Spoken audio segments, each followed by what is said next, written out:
Hello दोस्तों, नमस्कार, प्रणाम। आप सबके हम छोट भाई नीतीश कुमार यादव।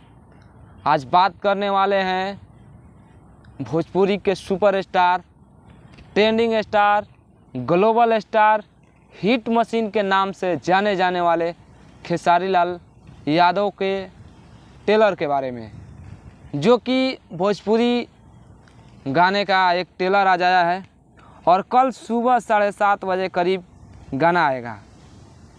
उस एल्बम का नाम है डबल खिड़की।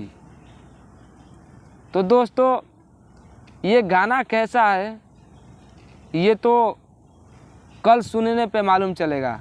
बाकी सबसे पहले ये टेलर आप देख लीजिए।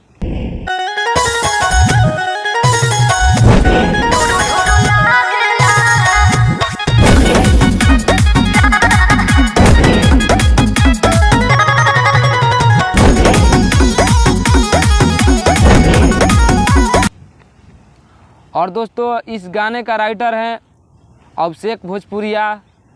ये यूट्यूब चैनल पाया है BR म्यूजिक, और बहुत हमको लगता है कि अच्छा सॉन्ग है, सुनने लायक है। बोलबम के बाद काफ़ी दिन बाद ये लोकगीत आया है डबल खिड़की। तो दोस्तों, आप लोग जाइए और कल सुबह इस गाने को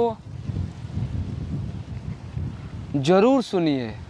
तो चलिए दोस्तों, मिलते हैं अगले वीडियो में। तब तक के लिए हमारे चैनल पे नए हो तो सब्सक्राइब कर लीजिए, और फेसबुक पर देख रहे हैं तो फॉलो कर लीजिए।